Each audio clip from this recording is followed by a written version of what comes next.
Imagine a universe so infamous that Chinese readers call it the scum-gong multiverse. 11 stories, one author, and a fandom that can't look away. Shui Qian Cheng's 188 group made cruelty romantic and obsession iconic, turning heartbreak into art. Now that world is crossing borders as iQIYI Thailand brings it to life. But can a universe built on pain, redemption, and moral gray zones really survive the jump from Chinese danmei to Thai BL? Behind the chaos is one woman, Shui Qian Cheng, real name Liu Qi, a novelist from China's Heilongjiang province who began publishing online in 2009.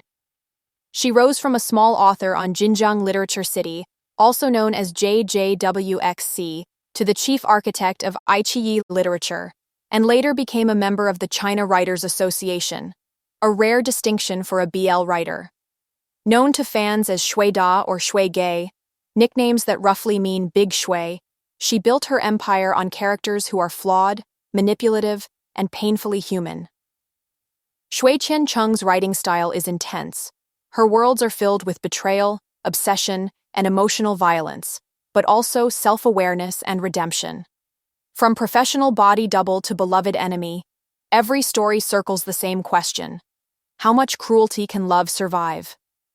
It's this psychological depth that made her a cult figure in danmei circles and earned her a controversial reputation as the queen of scum-gong literature. When criticized, she once snapped back on Weibo, "If you don't like it, scram." The 188 group isn't just a series, it's a whole ecosystem of pain and obsession. The name 188 comes from one very specific detail. Every male lead, or gong, stands exactly 188 centimeters tall, a tongue-in-cheek symbol of dominance and power. And every single one of them is, without exception, a scum-gong. In danmei terms, a scum-gong is the younger, richer, more powerful lover who betrays the person he loves, often in cruel, manipulative, or even abusive ways, before realizing too late what he's lost. His counterpart is always the show, usually older, gentler, and the one left to pick up the pieces after the betrayal. The pattern never changes: betrayal, regret, redemption. Fans call it the wife-chasing crematorium because by the time the gong starts chasing, the relationship is already ashes.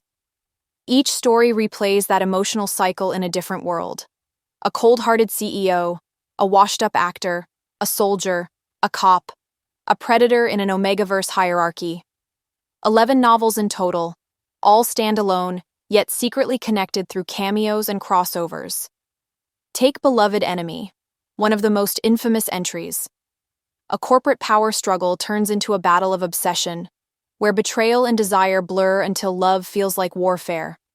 It captures everything the 188 formula stands for: power imbalance, moral decay, and redemption through suffering. Together, these stories form what readers call the scum-gong universe, a shared world of dog-blood melodrama, psychological depth, and hard-won forgiveness. Every member of the 188 group comes from a different story, and every story follows the same storm: love, betrayal, destruction, and the long road back to forgiveness. Sissy, Xiao Kun, and Li Chengshu. A cruel campus crush becomes a lifelong wound. Xiao Kun's arrogance destroys Li Chengshu's quiet kindness, and years later, his repentance burns just as deep as his sin. This is the story that defined the scum-gong archetype: Gray Uncle and the Mixed-Blood Prince, Zhou Jingxing and Ding Xiaowei, a cold businessman and a down-to-earth single father. It's a rare 188 story without assault or coercion, but full of class tension, showing that redemption sometimes starts with empathy, not punishment. In Love with an Idiot, Li Yu and Jian Suiying. What begins as pride and revenge becomes obsession and ruin. Jian Suiying's swagger hides self-hate. Li Yu's coldness masks confusion. Together, they embody everything broken and addictive about 188 love. Professional Body Double, Yan Mingxiu and Zhou Xiang. A second chance at life doesn't erase a first betrayal. An actor's double and a spoiled young master meet again through reincarnation, trapped in a cycle of jealousy and rebirth until honesty wins out. Beloved Enemy, Yuan Yang and Gu Qingpei.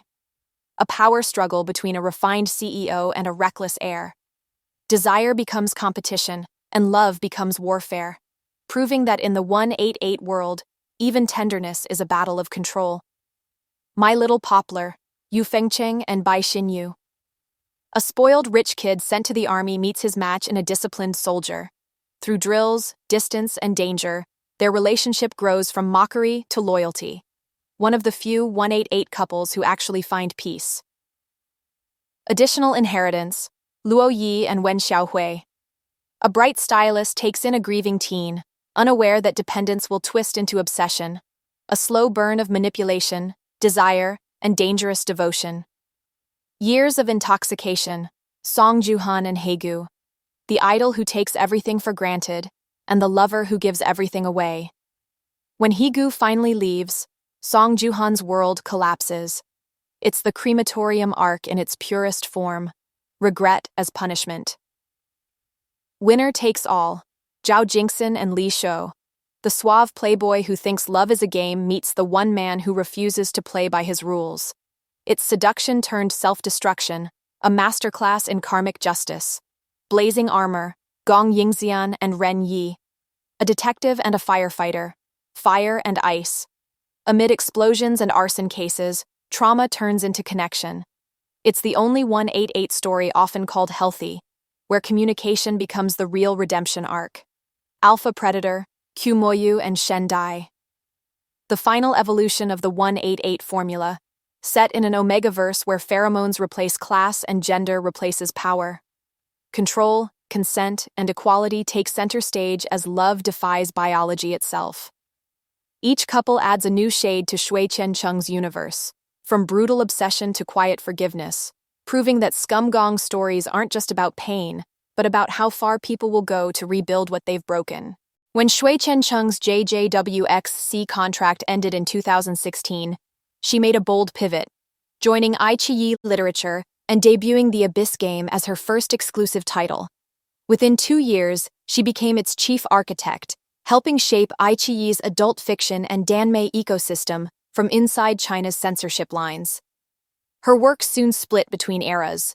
Older novels like My Little Poplar and Additional Inheritance stayed locked on JJWXC due to copyright, while newer titles, Blood Crown, The Abyss Game, Alpha Predator, thrived under iQIYI's IP model, expanding into manhwa and audio dramas.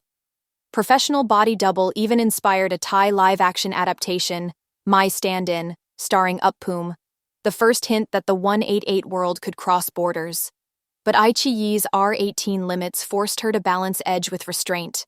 The violence, desire, and moral ambiguity that defined her writing had to survive within a sanitized system. Fans still argue, are her stories too cruel, or just too honest? That's the question now facing iQIYI Thailand. By late 2024, during her 15th anniversary Douyin livestream, Shui Qian Cheng confirmed that Beloved Enemy, her most famous and controversial novel, had been licensed for a Thai live-action remake and was already in early development, though she had no say in the casting.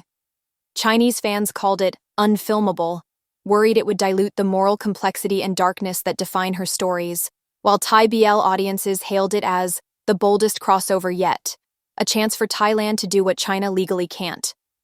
Because iQIYI Thailand operates under iQIYI Overseas rather than mainland China, it has more creative freedom and looser content restrictions, a key reason this adaptation can exist at all.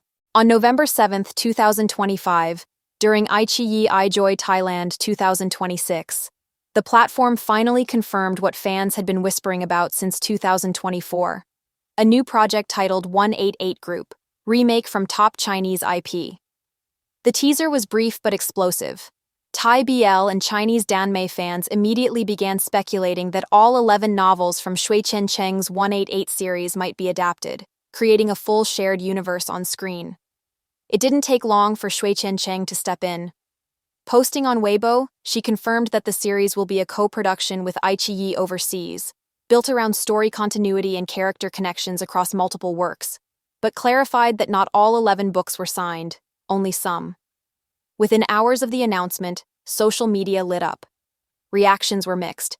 Some joked that the Beijing bros had become Thai bros, while others worried the adaptation might soften 188's trademark cruelty.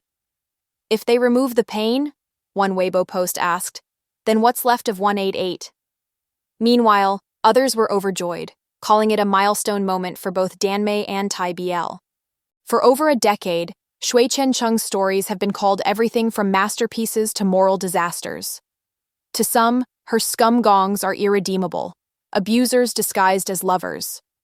To others, they're painfully human, desperate, selfish, and real. The 188 universe doesn't ask readers to forgive, it asks them to feel. Every betrayal, every act of redemption, every quiet moment of regret becomes a mirror, not of perfect love, but of human flaw. That's what keeps fans coming back. The pain is predictable, but never the same. Some gongs change, some don't. Some shoes walk away, others stay. It's messy, it's brutal, and it's honest. And maybe that's why it matters. Because in a genre often built on fantasy, Shui Qian Cheng's world reminds us that even the most toxic love stories can hold a trace of truth. About consequence, about ego, and about the cost of trying to love someone the wrong way. If this breakdown gave you something to think about, consider liking and subscribing for more deep dives into how BL and fandom shape culture. I hope this pause in the chaos made you think. If it did, tell me, is the 188 universe too dark to adapt, or just finally finding its light?